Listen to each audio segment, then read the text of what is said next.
It started like a whisper in the night, barely a rustle along Burkina Faso's quiet border with Togo. But that whisper erupted into a storm that would shake a nation.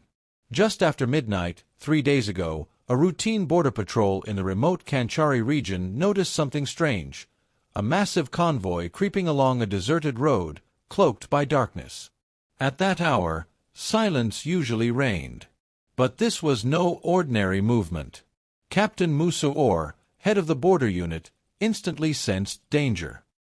He radioed in, voice sharp with urgency, "Sir, there's a convoy, too long, moving along a back route.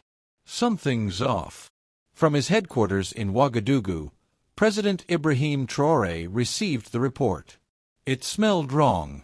Officially, the trucks were carrying humanitarian aid. But why transport aid in the dead of night on a route abandoned by regular travelers?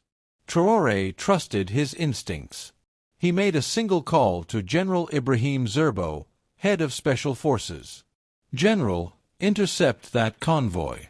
But move with caution. This isn't mere smuggling. It could be a trap." And just like that, the hunt began. Drones buzzed into the night sky. Helicopters lifted.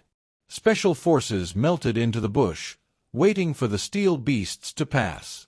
The ambush was set. At exactly 4 a.m., the 47-truck convoy rolled straight into the trap. Soldiers surged forward. Chaos erupted. Drivers bolted. But escape was impossible. Within minutes, they were all in custody. Then came the shock. As the first truck was opened, the illusion shattered. Crates wrapped in aid, branding split open to reveal AK-47s, M16s, grenades, rocket launchers, an army's worth of weapons. Each truck was a rolling arsenal. Captain Kabori called Traoré, stunned, "Mr. President, this isn't smuggling. This is preparation for war." Traoré remained calm but firm. "Not a single bullet must be lost. And make them talk. I want to know who sent these weapons." One driver cracked, Jean-Baptiste Compere, shaking and pale. "They told us these were farming equipment, just machines. We were heading to a warehouse in Togo, then the cargo would be shipped out." But the deeper they dug, the more disturbing it became. Each truck had its own route, had left at different times. This was surgical coordination. Burkinabe intelligence got to work. Though serial numbers on the weapons had been filed off, forensic techs retrieved data. The findings were staggering. Some weapons had once thundered in Libya, others in Yemen. Some were brand new, straight from manufacturers, unused, and expensive. Estimated value: over $100 million. Traoré summoned an emergency National Security Council. He stared down a mountain of weaponry.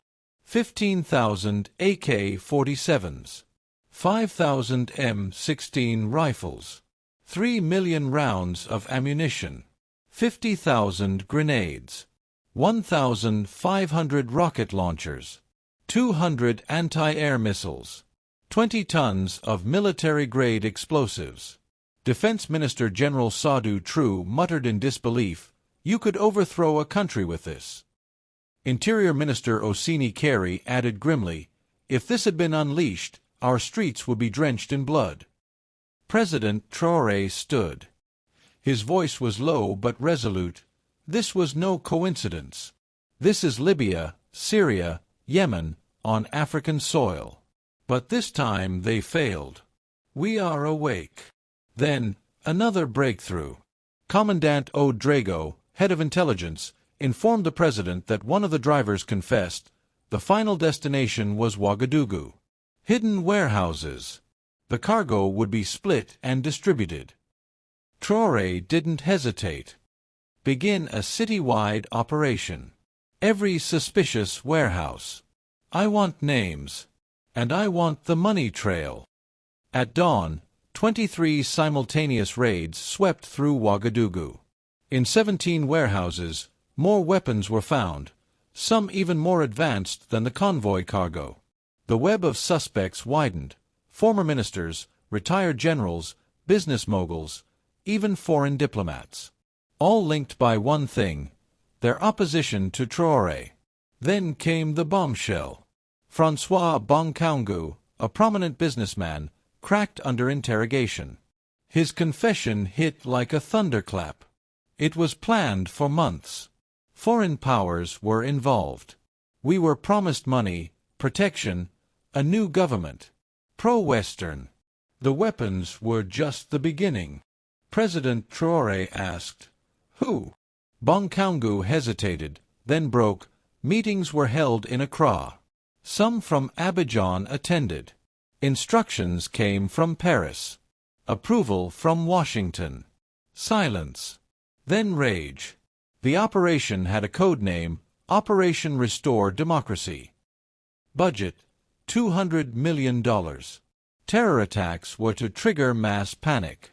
Opposition would rise. A coup would follow, supported by foreign collaborators. Among those named, multinational company reps, Western embassy officials, and employees of international NGOs. Traore knew it was time. He called a national press conference. Behind him, a towering display of the seized weapons. His tone was unwavering. 3 days ago, we stopped the largest arms trafficking operation in our nation's history. But this was not just about guns. It was about betrayal, conspiracy, and recolonization. He raised a document. Here's proof: 47 trucks. Over $100 million worth of weapons. The goal: to turn us against each other. To break our nation. To install puppets in power. When asked who was responsible, Traore was careful, but firm. Some of these weapons were made in NATO countries. Some suspects are diplomats. But justice will be done. And then, the people rose. Outside the palace, thousands gathered. Chants echoed, "Long live Traore! Down with imperialism!" Women sang. Youth lit torches. Elders prayed, "God protect our president." Across Africa, support poured in. Mali's Assimi Goïta, Traore is the shield of Africa. Niger's Chiani, this plot was against all of us. We must share intelligence. Guinea's Doumbouya, no room for arms barons in Africa. Even Chad, Uganda, and South Africa rallied behind Traore. But it wasn't over. Seized computers revealed the full scope. The plan targeted not just Burkina Faso but the entire Sahel.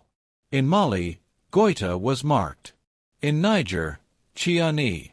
A $1 billion fund fueled it all, trails leading to Gulf states, Europe, and beyond. Traore called a second press conference. This time, his words thundered. "The masks are off.